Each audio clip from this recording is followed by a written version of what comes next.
যিসকলে তেখেতলোকৰ কৰিবলগীয়া কৰ্মখিনি বিভিন্ন উজুহাতত সম্পাদন কৰা নাছিল, সেইসমূহ অসম চৰকাৰে এই যুগান্তকাৰী অভিযানখনৰ জৰিয়তে সমাধান কৰি তাৰ পৰৱৰ্তী সময়ত 2022 চনৰ 14 নৱেম্বৰ তাৰিখে এই মিছন বসুন্ধৰা 2.0 শীৰ্ষক আঁচনিখনৰ শুভাৰম্ভণি কৰিলে।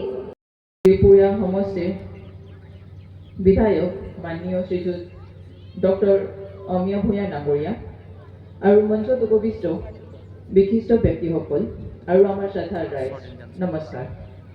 অসমৰ মাননীয় মুখ্যমন্ত্ৰী মহোদয় অসমৰ খিলঞ্জীয়া ভূমিপুত্ৰসকলক ভূমিৰ পট্টা দিয়াৰ বাবে মোৰ মাটি মোৰ অধিকাৰ শীৰ্ষক শ্লোগানেৰে আৰম্ভ কৰা অভিনৱ পদক্ষেপ মিছন বসুন্ধৰা 2.0 অধীনত ভূমিৰ পট্টা বিতৰণ কৰিবলৈ আয়োজন কৰা এই অনুষ্ঠানত উপস্থিত হোৱা সকলোৰে স্বাগতম জনাইছোঁ।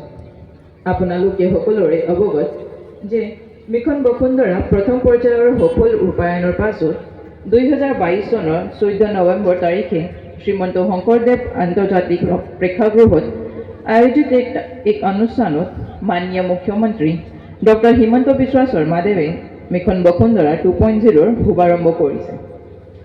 এই অভিযানৰ বাবে 2023 চনৰ 10 জানুৱাৰীলৈকে আবেদন গ্ৰহণ কৰা হৈছিল। মিছন বসুন্ধৰা 2.0 অধীনত খিলঞ্জীয়া ভূমিহীন পৰিয়ালক সাধাৰণ খেতি আৰু ঘৰ বস্তিৰ বাবে সাধাৰণ চৰকাৰী আৰু চিলিং চৰকাৰী ভূমিৰ পট্টনৰ ব্যৱস্থা কৰি ভূমি অধিকাৰ সুৰক্ষিত কৰাৰ লক্ষ্য স্থিৰ কৰা হৈছে। লখিমপুৰ জিলাৰ প্ৰায় 20,000 গৰাকী লোকে ভূমিৰ অধিকাৰ লাভ কৰিবলৈ যোগ্যতা অৰ্জন কৰিছে।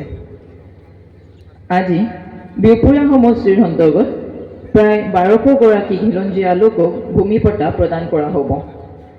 শেষত আজি এই অনুষ্ঠানত উপস্থিত থকা সন্মানীয় মন্ত্ৰী মহোদয়, বিধায়ক মহোদয়, মঞ্চত উপবিষ্ট বিশিষ্ট ব্যক্তিসকলৰ লগতে এই ভূমি পট্টা বিতৰণী অনুষ্ঠানত উপস্থিত হোৱা প্ৰতিগৰাকী লোকলৈ মই আন্তৰিক ধন্যবাদ জ্ঞাপন কৰি মোৰ বক্তব্য সামৰিছোঁ। ধন্যবাদ।